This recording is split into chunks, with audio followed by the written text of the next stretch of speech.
Welcome back to the Funding Blueprint, the podcast where we dive deep into the strategies, stories, and scrappy moves behind early stage startup success.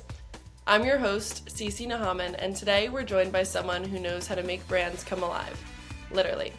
Britt Avery is the founder of Bloom and Boost, a marketing and brand strategy group that helps startups spark growth and small businesses find their voice. With a background that spans brand strategy, business development, and customer experience, Britt brings a rare blend of creativity and business acumen to the table. Through Bloom and Boost, he's helped countless founders go from fuzzy ideas to standout brands, and built marketing strategies that don't just look good, but actually drive growth. Whether you're launching something new or looking to level up your customer connection, this episode is packed with insights on how to build a brand that resonates and performs. Let's jump in. Britt, welcome to the show. Thank you. And should I call you Cece? Yeah, CC works. Awesome. Cool. I love that. Well, thanks for having me. It's great. Yeah, of course. We're excited to have you, and we'll kind of just jump right in. So, planning is often talked about as a crucial step in business success, but it's easy for founders, especially those eager to jump in, to underestimate just how vital it really is. Without a solid plan, efforts can quickly become scattered, resources wasted, and opportunities missed.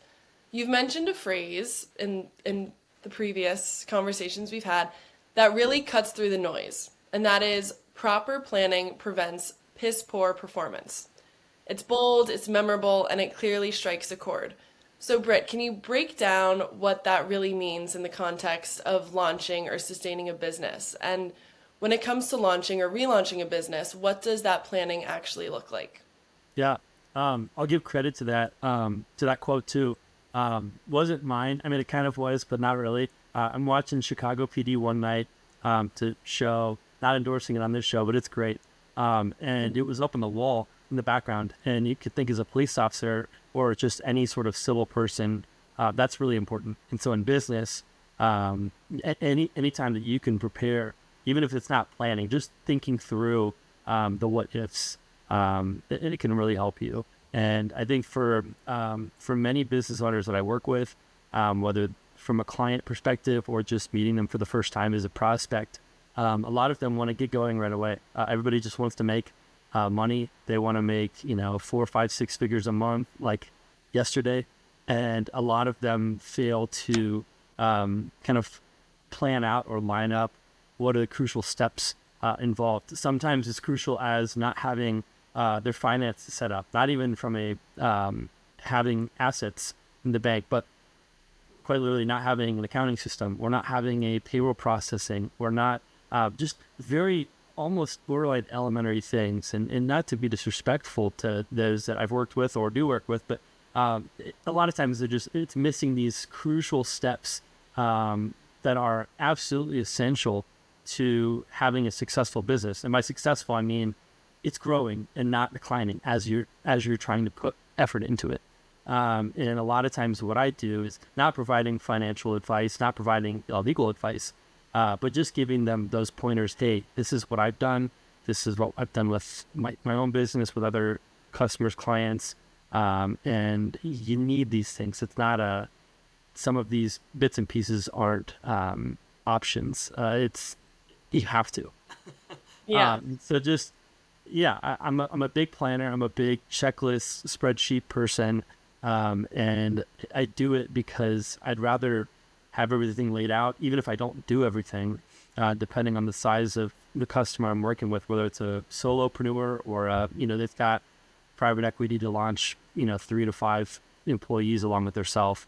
It's nice to look at everything before you start building. Construction people generally don't build or pour concrete until they have a plan and a budget and authority to go. And I think that every business should use that same mindset that a construction company would roll with. Yeah, definitely. Could you break down for us what those critical elements and what those key components are that too many founders can sometimes tend to skip? Yeah, I'll just give like the very basic ones. The first is a vision. Even myself, I kind of had these goals and vision in terms of what I wanted in my first year of business. I was fortunate to where I hit those as quickly as 7 months in out of the 12 months.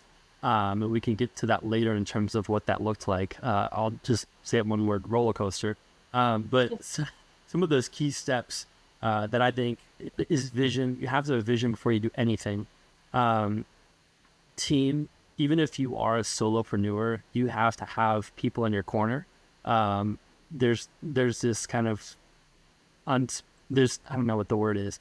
I'll just say a popular thing where it's, I could do it all by myself, and I don't need the world, and it's pretty silly. You need people in your corner. So vision, team, resources is a big one. You need cash, you need assets. You don't just go grab a credit card and say, oh, I've got 10,000 on this credit card that I can use to start a business. Don't do that. Unfortunately, I have had people do that, and it's just doesn't. I think then you're going to need systems. It's something that every CEO, COO, C-suite figure loves to talk about, is systems and processes and strategies, and you have to have them. And it could be as simple as just literally having project management tool, or a good spreadsheet through Excel, whatever it is. And then in addition to having those programs that can be systems, developing, standards of operation and ways in which you do things and you don't do things. And a lot of that is learning through failure or by seeing other people fail. I think those are kind of the big ones. Is you need a vision, you need people and resources, and then you have to have systems. And then really everything else that I feel like kind of falls in those four. You could argue there's a fifth, and it probably falls under one of those categories. Yeah, definitely. I'm kind of going to shift a little bit here, but many startups experience an exciting burst of growth early on, fueled by that fresh vision and initial enthusiasm. But oftentimes after that initial momentum, it's common for businesses to kind of hit a plateau where growth slows or can even stall. It can be frustrating and confusing for founders who are eager to keep pushing forward but aren't sure what's blocking that next level. So this brings me to my next question. Britt, when you're working with founders facing this challenge, how do you help them diagnose and identify what's actually holding them back? And then how do you build a plan to reignite growth and move past that plateau? Yeah, absolutely. I think the quickest and easiest answer I can give you is tough conversations. I hope you can't hear that beeping noise in the background. I apologize if you can. See if we can fix that.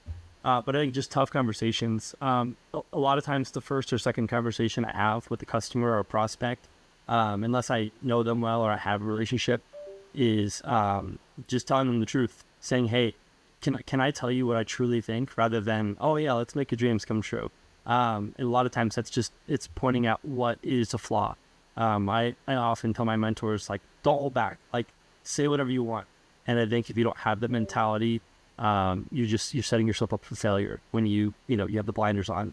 I've had the blinders on a handful of times, and often when I do, I end up seeing myself drift, and you fail to realize that there's a lot more going on, which is why you need the team as well, even if it's not paid people on your team, if it's just people that you can trust, and you can pay them in other ways in terms of just having a strong relationship and having their back, knowing that they've had yours. So I think just being able to tell the truth, the whole truth, and not holding back, because that's protecting them. It's not necessarily hurting them, even if it does hurt to hear things that might feel like they're not positive. Yeah. So, is that kind of answer? Yeah, definitely. I kind of breaking that down a little. What are some of those common flaws that you have witnessed or observed, these startups kind of facing that are causing them to have this challenge where they're facing a plateau of no longer, growing?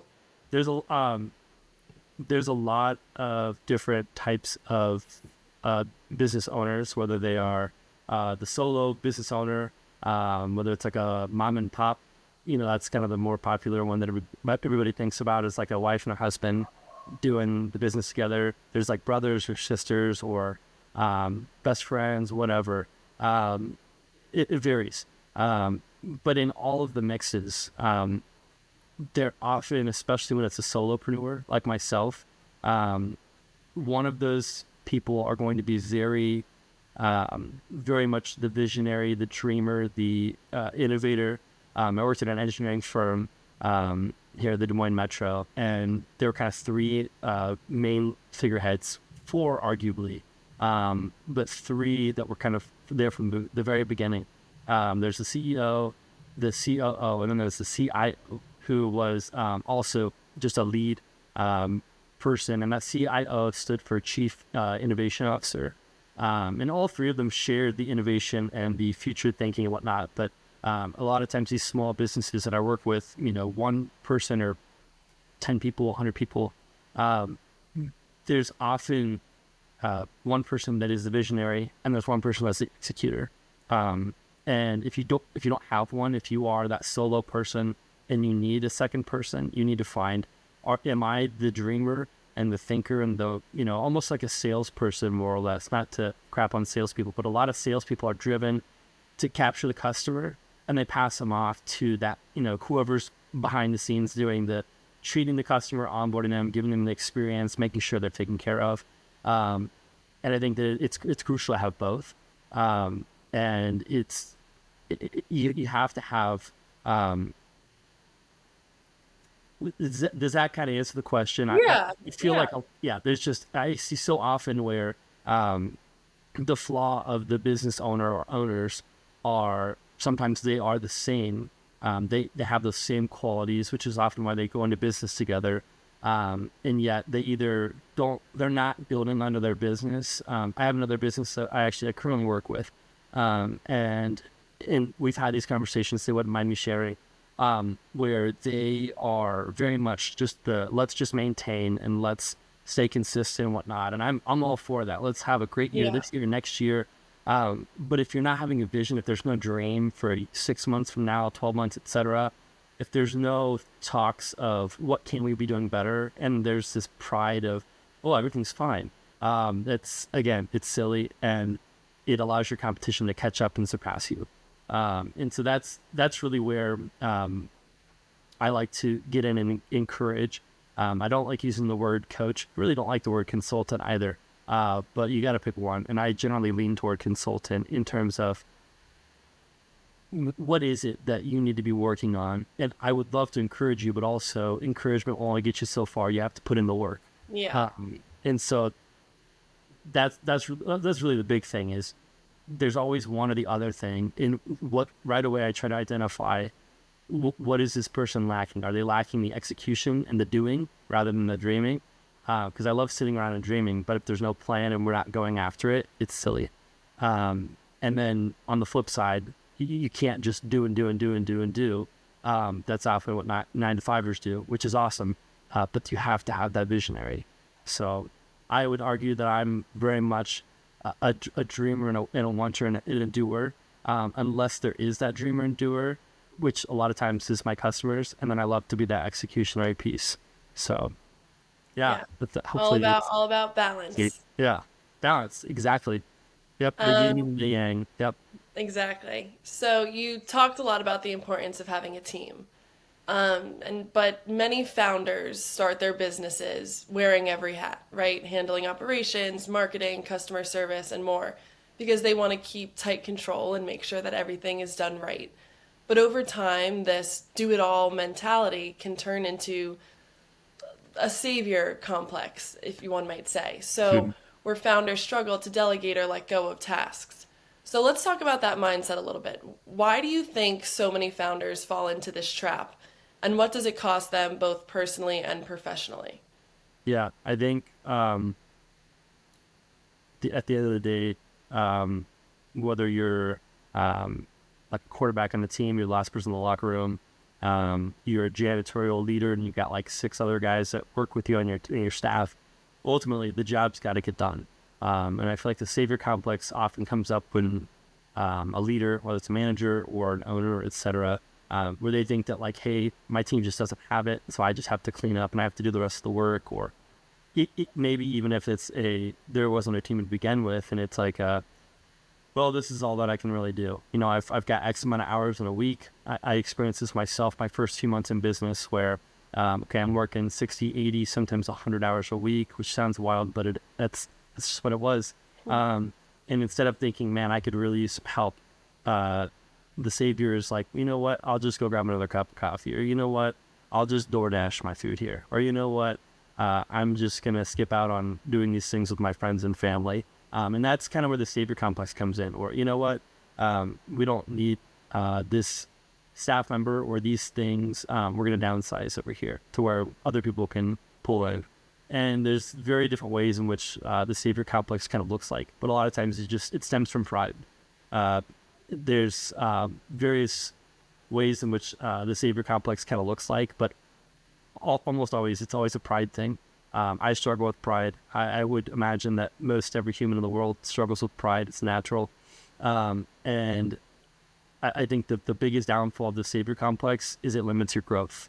And that's just it. None of us are saviors in any capacity, and none of us have superpowers, to my understanding. I haven't met any superhumans on Earth.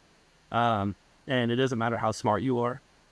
Ultimately, you could be one of the most productive people in the world, but if you don't have the vision, and if you're not thinking outside of your productive box, it limits your growth. And I think that it's unfortunate that a lot of these small businesses, again, tend to flop or fail, or they just plateau, and other entrepreneurs or businesses revamp and they surpass them. And then they're like, what happened? And they fail to identify that the thing that happened was that nothing was happening for them. Yeah. So. Totally. And kind of building on that challenge of letting go. Many early stage founders hesitate to bring others on board or invest in automation because Right. they worry about costs or that And their time, concept of and their losing time is control. money. Yeah. Yeah. But holding on too tight can actually, like you've been saying, slow growth and increase burnout. So my next question is, when is the right time to hire, delegate, or automate, especially for founders who feel like they just can't afford to offload anything yet? Yeah. I guess the two things that come to mind, when you have the time and when you have the money and when you have the responsibilities clearly defined. I would say that when I first hired my first couple part-timers, I was like, maybe I could hire one full-time person. No, I'm going to do two part-timers because then one, I can just basically have contractors rather than a W-2 full-time employee. And two, I can kind of split up who I want. So rather than trying to hire like a Uno 4+ wild card, I'm just going to hire these two flavors of individuals who have defined skill sets and they excel in these one area each, and that's going to support me. And so those two areas for me were social media and website support. I can do socials. I love social media. I can do websites. I've built a little over 24, but I didn't want to do them, and it wasn't my strongest skill sets. And so I was like, okay, I have the financial resources, and in 2 weeks when they're hired, I will, we're going to be bringing on more customers, more projects. There's guaranteed backlog, meaning months in time where I know I'm guaranteed income over these periods of time. A lot of times as a freelancer or as a starting business, they don't know what backlog is, or they don't have it. Backlog is like 2 weeks for them. And they're like, yeah, if we don't, if we stop working or we stop reaching out to, to prospects, then we've got 2 more weeks, which is just terrifying. And I've experienced that myself where the backlog shrinks. But that was what I hired for, was what I needed, what I had money for. I had time to onboard those people and train them and to create relationships with them. One of them I'm close with now, and the other one I'm also equally close with in a different way. And they're still part of my life, even though we're not in that same volume of work together. And ultimately defining what their role was. One of them, I defined their role really well. The website individual I hired, we still work together to this day on a lot of things. In fact, they also will share work with me on a regular basis. Hey, I've got this thing I need branding support for. I don't want to do it. Great, I'm in. And with the social media role, and it was really doing social media for my customers, not for myself. Same with the website. And so once I really didn't continue to grow that role or define it or show that there was a growth map for it, it slowly started to not make sense to the customers. Where are we going to be in 3 months with this person that's helping us? For myself, I couldn't tell that individual, hey, this is where I see in 6 months, 12 months. A lot of times when business owners are hiring, whether it's part-time or full-time, that person needs to see themselves in a year, in 5 years, in 10 years. And the only reason they're going to join is, if there's not a clear path, is if it's just a massive raise and they're like, whatever, screw it. Or, you know what, they offer these benefits, I need that right now. And so you have to have all of those things defined prior to hiring. Otherwise, you're adding another person in the room or to your payroll, and you're ultimately not doing yourself a service or them or your customers. So it's what I've experienced. It's what I've seen with a lot of my customers as well. In fact, one of them that I'm working with now, they've hired right away prior to even starting the business, which is great. But those people have come to me saying, I'm not really quite sure what my role is. And you hate to hear that and report back to your, the owner and say, hey, this is what I've heard. What do you think? And they're just like, what? So again, you have to identify what that person's doing, why they matter to both the business in terms of your business and those you serve. And you have to have the resources for it, both your time, their time, and the financial resources. Yeah, definitely. Kind of taking a step back and looking at the bigger picture here. For many people, the desire to leave the stability of a 9-to-5 job and strike out on their own starts as a quiet but persistent feeling, an itch that won't go away. It's exciting, but it's also intimidating, especially when there's so much uncertainty involved. So for those who are still in that corporate world but seriously considering entrepreneurship, what advice would you give them? How can they go about validating not just their business idea, but also their own personal readiness and confidence to make that leap? Yeah. Well, the short answer for me, kind of backing up, Bloom and Boost wasn't, it was kind of that, you said, persistent nudge. It wasn't one day when I turn this age, I'm going to do this and I'm going to have, this amount of money and I'm going to do this and drive this and live here and have this relationship and know all these people. It was more of okay, I'm looking to move on.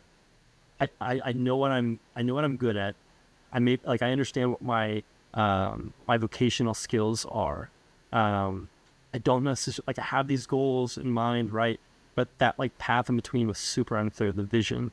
And for me, I'm like, well, I love to serve others. I love to, like to volunteer in my community, my church. I like to provide service that's meaningful and to see it make a difference. And so it was really determining in my current job, like a year and a half, 2 years ago when I was in it, do I feel that way? Can I show up every morning, especially on a Monday, not having Sunday scaries, wanting to be there, feeling valued? And I definitely felt valued. Not to say that I didn't, but I really didn't know what my place was. And I felt like that there was just a limit of growth in terms of using all of the skills and gifts in which I have. And it's rare in your 20s, I'd say, even in your early 30s, that you would find that role and just this is it.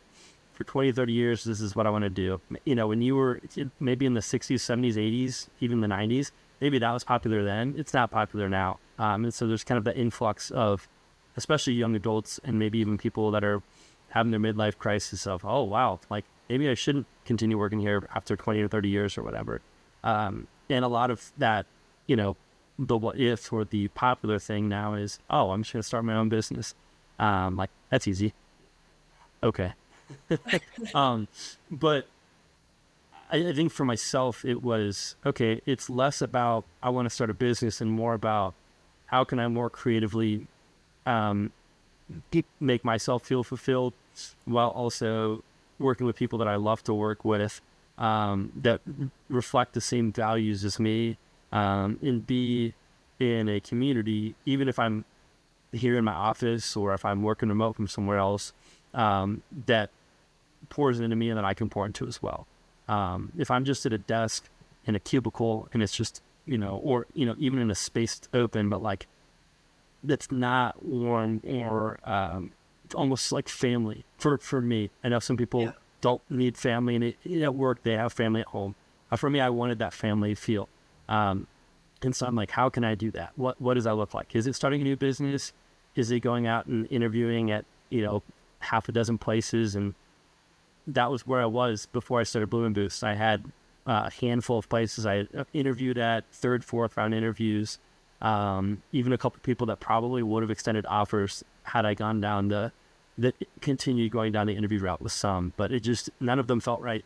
And I was going to be marketing something that was boring. And I just didn't want to do that 40 hours a week or 60 hours a week for however much longer. I really wanted to have flexibility. And so I think that, most entrepreneurs, they just want what they want. And for me, it was less about that and more about, I just want to make sure that what I'm doing matters and that in a day and a week and a month and a year, whatever, I can look back and be like, man, that was worth it to me. I didn't waste that time. And even if it doesn't seem like I changed a lot, I did. And all I have to do is ask if I'm curious or if I'm doubting what I did, or if what I did mattered. So that's part of why I did it. I hope that answers the question more or less. And I think that something I shared with you prior was just that everyone and their mom seems to be starting a business, and it's awesome. I encourage it always. But the bigger you want to be, even if it's just more complex, even if it's not revenue size or staff size, the more work you have to do behind the scenes and the more people that have to be involved in making it happen. Definitely. Yeah, completely agree. Unfortunately, though, that is a wrap on today's episode of The Funding Blueprint. Huge thank you to you, Britt, for bringing the perfect mix of real talk and strategic insight into today's conversation.